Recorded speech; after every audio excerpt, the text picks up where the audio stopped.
寓言故事懶鳥效應。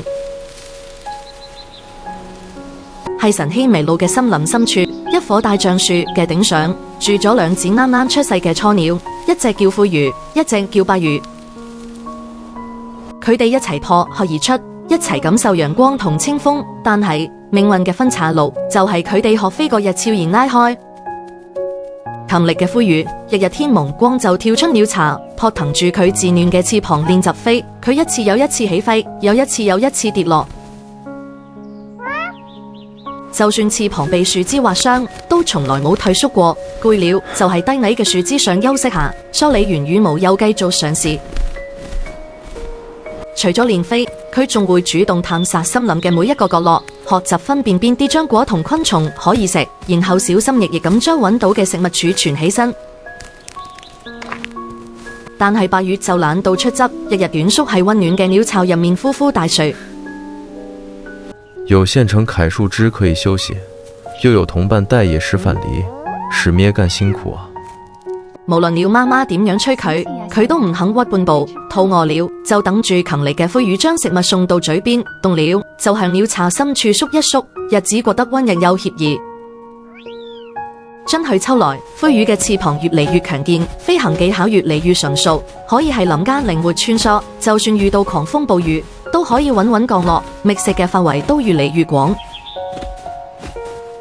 而白魚嘅身體就變得虛弱無力，翅膀軟弱到好似未成熟嘅葉，連由鳥巢飛到旁邊嘅樹枝都顯得異常艱難，更唔好提長途飛行了。佢漸漸習慣咗依賴，甚至失去咗主動覓食嘅本能，淨係盼住同伴可以永遠照顧自己。點知變故就係毫無預兆之下發生了。深秋嘅一個下晝，山林突然發生大火，乾燥嘅草木瞬間燃起熊熊烈焰，濃煙迅速吞噬咗整片樹林，動物們驚慌逃竄。勤力嘅灰魚憑藉住佢過硬嘅飛行本領，喺濃煙中揾準方向，振翅飛向安全嘅山谷。而白魚呢一刻先從睡夢中驚醒，佢拼命撲騰翅膀，但係點都飛唔高，飛唔遠。火焰步步緊逼，灼熱嘅空氣燒烤住佢嘅羽毛。佢望住遠方自由無常嘅同伴，眼中充滿咗悔恨，但再多嘅後悔都於事無補。長期嘅懶惰早就令佢失去咗生存嘅底氣，最終熊熊烈火吞噬咗佢嘅身影，只留低燒焦嘅鳥巢喺風中搖曳。森林嘅灰燼之上，春天仲會萌發新芽，但白魚卻再也等唔到下一個黎明。那個故事換為我的知，人生從來都無害坐享其成的安逸場，而還需要持續努力的修行路。當下偷的每一份懶，都會變成未來路上的絆腳石。